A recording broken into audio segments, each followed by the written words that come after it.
Hello, everyone. My name is Tyler Gordon, Senior Director of Client Partnerships over at Wunderkind. I've worked there for about 6 years, and I lead a team responsible for growing revenue across email and SMS for some of our largest customers. Today, we're going to be chatting about the transformation of luxury retail, balancing tradition with digital innovation. Over the last few years, we've seen tons of changes, whether it was COVID, right, new channels, AI, et cetera, and the industry has had to keep up. So I'm joined by some amazing panelists today who are going to chat about how we can preserve what makes luxury retail so special while kind of leaning into some of these changes that we've been seeing. So I'd love for you guys to introduce yourselves. I think, Sapna, we can start with you. Hey everyone, I'm Sapna Parikh. I'm the Chief Digital Officer of Kendo Brands. And I want a raise of hands. Who knows what Kendo Brands does? Anyone? Look at that. See, I told you. So there's a little celebrity out there, and we own her beauty brands, which is Rihanna. We own Rihanna's Fenty Beauty, Fenty Skin, Fenty Fragrance brands. We also own 3 other brands, Ulla Henriksen, KVD Vegan Beauty, and Lip Lab. If you go in Soho, we have a great Lip Lab studio where you can do some custom lipsticks. And so a great company, and I'm the Chief Digital Officer, so run all of digital marketing and e-commerce and product and tech. Hi everyone, Angela Gruszka. I'm SVP of Digital Marketing and E-commerce at Aerin. Aerin is a luxury lifestyle brand conceived by Aerin Lauder, who is the granddaughter of Estee Lauder. So we're a little bit of home decor, fashion, beauty. So we encompass everything that a luxury lifestyle entails.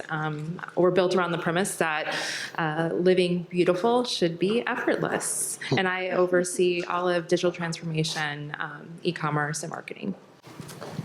Hey folks, I'm Nobles Crawford. I am the Assistant Vice President of Consumer Activation on the couture brands at L'Oreal. Those brands are Prada, Valentino, Viktor and Rolf Mugler, fragrances, and also makeup. And consumer activation is basically another way of saying head of media for those brands. We have many different heads of media at L'Oreal, some on the brand team, which is where I am, some on COE. And so when it comes to all of those, I basically, in my teams, plan everything from TV down to CRM and how we send out communications there. So yep, that's consumer activation. Can be kind of a confusing title, so I have to always kind of explain it a little bit. Perfect. Thank you, everyone. So let's kick things off with the evolving loyalty landscape. The market ups and downs over the last 3 years have led to some major shifts in strategy across retailers, affecting basically all parts of the conversion funnel, loyalty included. What has been your loyalty journey over the last 3 years? How has that changed? And specifically, what are some big challenges that you've come across? Do you want me to? Yeah, Sapna, I would love. Okay, yeah, we can. I'll kick it off. So I will say the journey has been pretty fast and furious, and there's a real reason why. About 4 years ago, there was a little bit of a shift and adoption of direct-to-consumer. And with that adoption of direct-to-consumer, we started to see a massive amount of data. Right? So our sales grew, but along with that, we started to see real customer purchasing behaviors at scale. We didn't see that before. And so as this journey with COVID has gone up and down, and then you throw in a little bit of Apple iOS, and you start to couple in, man, we have some data, we can actually start analyzing it. And now we can monetize it once we start to analyze what it is. And so our journey has been, we have scale, let's start to analyze the data, and now let's make sure that we're actually giving the storytelling that the consumers want and building programs that will drive them to continue to purchase. And so that evolvement has kind of gone a line, it's like that line is with CPAs kind of going up and down, up and down. And as we all know, it is a pretty big priority for all of us to have stronger lifetime value for our consumers.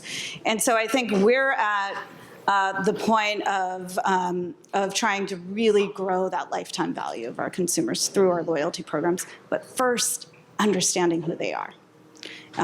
So I'll pass it on. And Nobles, I know that you had a really interesting perspective during our prep call, specifically because a lot of the products that you're working with, right, they have to go through a retailer, right? So it's how do you establish that one-to-one connection with the individual consumer, where a lot of times the front lines are the retailer, right? So you have to take a different approach to that. I'd love to hear about that. Sure. I mean, I like to say that my brands, we live in couture wars right now. You know, Prada, Valentino. Prada is the hottest brand on the market. This is not conjecture. This is like legit from brand trackers, global studies, blah, blah, blah.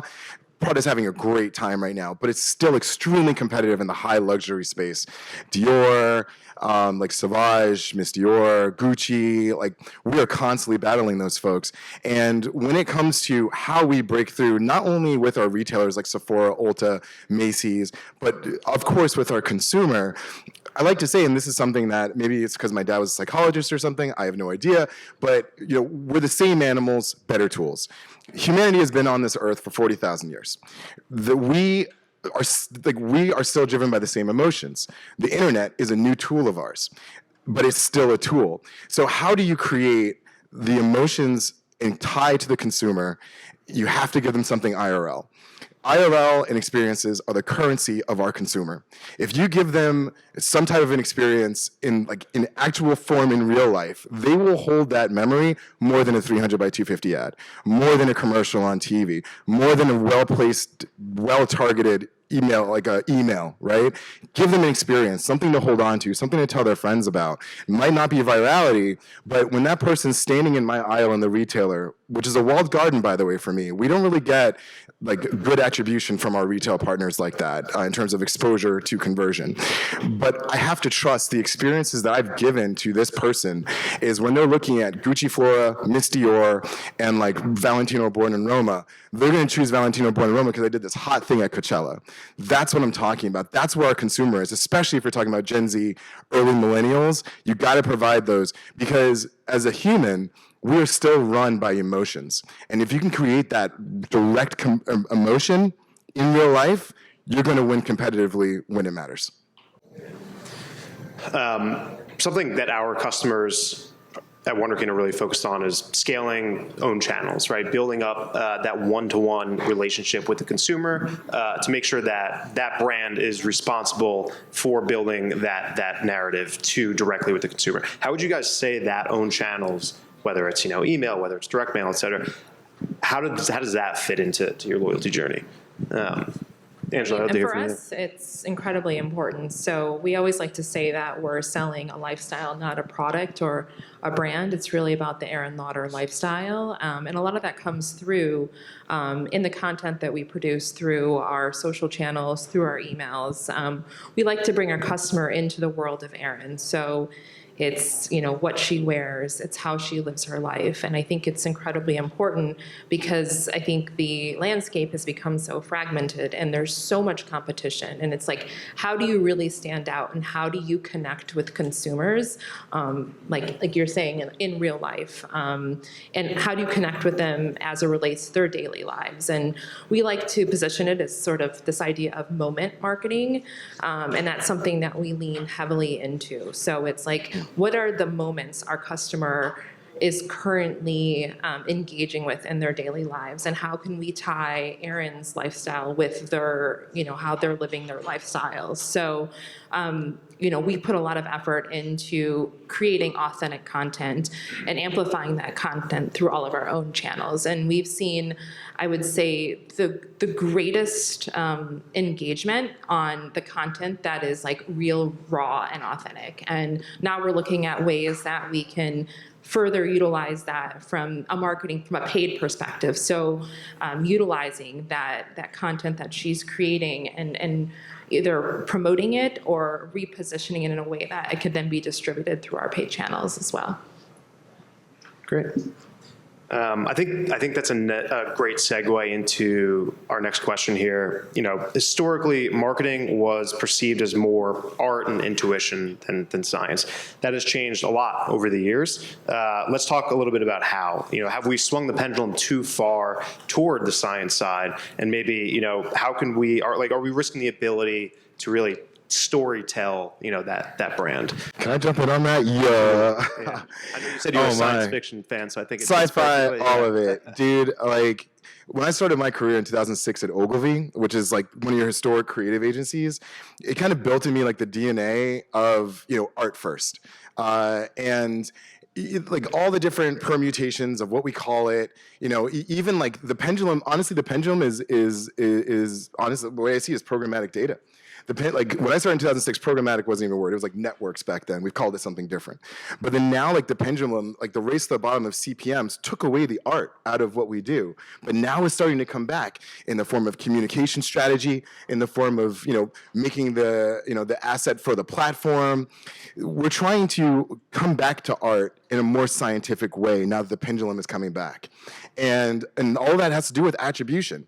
And so, I'm more on the art side of things, the feeling, like the French like to say, L'Oreal right over here, the je ne sais quoi. Like the je ne sais quoi of what we do is still how you get consumers to react. But we are smarter now as we do that, like land of uncharted attribution territory. We kind of have a little bit better view because we've been through the bottom of the pendulum when it comes to trusting data in science for everything. We now know that there's a little bit of art to it, and that's where the content practice is coming from, influencers and which ones are effective. All that is a part of the pendulum coming back to art. Love it.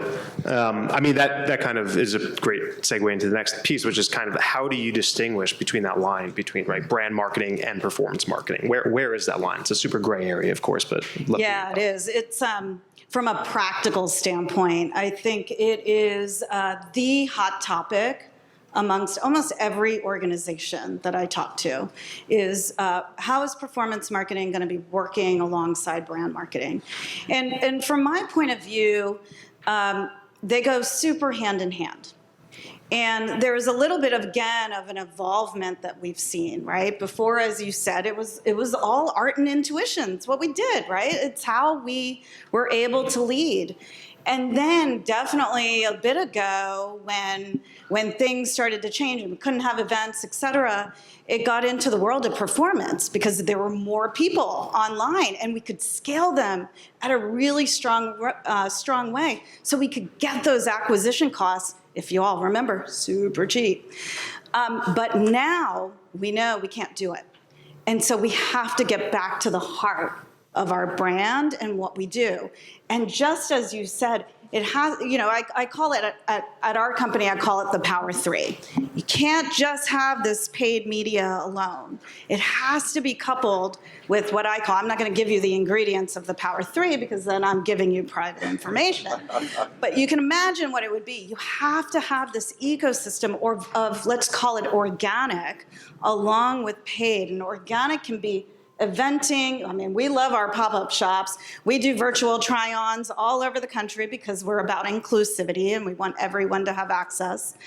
And so if we couple in these in real life events along with really amazing content and thinking through how do we get that much content, along with, let's just say, some big moments like a Super Bowl or something, I don't know, and build it within our metrics of digital media, it becomes supercharged. And we've seen it. It's pretty amazing. Sure. I think one of the challenges that we all have these days is that we're all held to driving growth. The board has, specific expectations and they're looking to drive sales. And with brand, it's not something that you can necessarily, report on overnight. So I think we all have now come down to focusing more heavily on, the performance side of things because it's measurable. You see results, overnight. Whereas brand is something that sometimes you can't quantify the immediate, results overnight. So I think that's something that we're all, we're facing challenges around. But the reality is without a brand, you would never have those sales. And I think it's up to us as leaders within our organization to educate the C-suite on the importance of brand and continue to invest into brand. That being said, I do think there is a shift happening right now where I think with social media and TikTok, I think that the younger generation is shopping differently. So it's not as much about the brand, it's about what's hot right now. And that also, I think, we have to rethink our strategies, because if brands don't mean anything to the younger generation, what does that mean for us as marketers looking forward, as this is the next generation that we have to cultivate, and we're trying to sell a brand, but they don't care about the brand. So what do we do next? Amazing. Shifting gears a little bit into where we're going, right? What are some future trends that you guys are excited about, right? Or maybe even not excited about, whether it's AI or otherwise, right? I'm glad you put a little nail in the coffin of the metaverse, right? Is that done? Is that done now? I think so. That's all I got to say. Web3. Right. I mean, I'll tell you what I'm excited about. Honestly, I'm excited about blockchain. Like, I know I just said metaverse, like, oh my God, blockchain. This guy's bringing, 15 call, and they want their, thank you, their virality back. I mean, so thank you, my man. Whew, it's dying up here. But honestly, blockchain, because, the technology is sound. It's still there. And if we're talking about virtual try-ons, we're talking about, cookieless data, and all that. If you are a blockchain number, you can carry your data with you anywhere you go. And if you think about that, that's amazing. You don't need to have a cookie. Like, if you have a number that you are in control of, because, crypto, you're in control of your own currency because of the blockchain. You don't have to be on like Coinbase or FTX, rest in peace. You can have your own stuff. It's the same thing about your own digital data. If we are able to make the blockchain into a consumer-facing form that's very easy. You can carry around, what shades you are for makeup. You can go to Ulta, Sephora, put up your phone, okay, boom, and you'll have like a virtual assistant, because your number in whatever Sephora blockchain they create, super secure, directly identifiable to you, and you own it. So I still think that there's something to blockchain, just people haven't looked at it beyond the currency piece. I can, what excites me is it's a pretty, obviously, we talk about it a lot. You hear about it a lot. Gen AI is the buzzword. But the beauty is I'm in the Bay Area now, which has been great. And I've been able to see what's the evolution that's happening, and it is seismic. And it's something that we haven't seen yet from an enterprise level. You've started to see the benefit of it from a marketing side, especially with Google and Meta and all of the different new ad types that they're creating. They're all powered in Gen AI. But there's so much more. Everything from financial data analysis to customer data analysis to search analysis online to product and content. We haven't seen it yet. And, but if it goes as planned, and if it goes as what they've been modeling out, it will be a seismic change in how consumers are able to experience our brands. And that's what I've looked for in like the generation. Obviously, I head up innovation at Kendo. We always look for, is this technology actually going to affect the consumer? And from what I see, it will. It may take a little while to commercialize it at an enterprise level, but it will hit across a number of different categories if done appropriately. I would have to second that. I'm actually, not only am I excited about Gen AI, I'm just excited about all of the change and transformation that it's driving. I don't think we've seen this much change in several years. And I think as digital leaders, we should be on the forefront of it. And I feel like, it is, everyone's like, oh, after, Web3, and it's getting this sort of a bad name in terms of being like a buzzword and so forth, or hype and so forth. But the reality is, it's much different. This is sort of like the next generation of AI. So AI has been around forever. We've all utilized AI. AI powers Google's search engines. And I think now, with the advent of Gen AI, it's creating more efficiency. It's freeing up time for us to be able to focus on what's important to drive growth within our respective businesses. I read something about Walmart recently where they're going to be introducing a Gen AI-based search engine. And when I started to think about it, and Walmart, who has reached to such a wide audience, I think it's going to be, the Amazons and the Walmarts of the world that's going to create mass consumer adoption. So on our side, we need to start to educate ourselves and start to build the strategies about what does this mean to our business? What does this mean as marketers? When you start to think about GPT store and all of these different GPTs that are being built, are consumers going to be shopping through GPTs? Will GPTs like ChatGPT be recommending the best products to buy? And what does that mean as marketers? How do we get in front of customers when the customer is sort of in control and ChatGPT is sort of whispering in your ear, this is what you should buy and this is the best and this is where you should go? So what does that mean for how consumers are going to shop in the future? So I think it's really important to start to sort of follow the innovation that's happening and start to think about what that means for you. But I do think that this is the beginning of something new, and I'm really excited about it, and I'm excited for something different, I think, in the space. E-commerce has been the same for so many years. This is sort of the next wave of what commerce is going to mean. And yeah, I think we should just jump on. Just really quickly, this is really something interesting that's a red thread of strategy here. There's a macro trend, and that's the democratization of disruption and ownership. Blockchain, AI, right? Giving the power back to people is really what's happening from a technological sense here. The gatekeepers of business, we've all known them because we probably tried to start a business or whatever. It's a long process to start a business. Now you can make an AI solution to say, what trends do you see in the next 5 years? If you put the right things together in AI, of course. What trends do you see in the next 5 years? What's a business that would fit this need?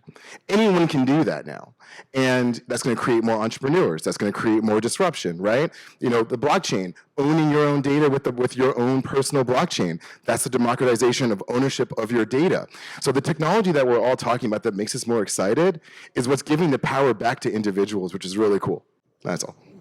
Yeah. Speaking of giving power back to the individual, and organizations having the ability to incorporate AI or increased automation to increase efficiency, how do you think about that and balance it with not hampering your employees' ability to get creative, right? So how do you temper the creativity of the employee with increased automation and AI decision making?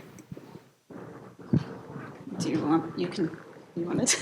Yeah, I think it's sort of augmenting what they do, right? So I don't feel that, I think it's just a tool, right? It's a tool set.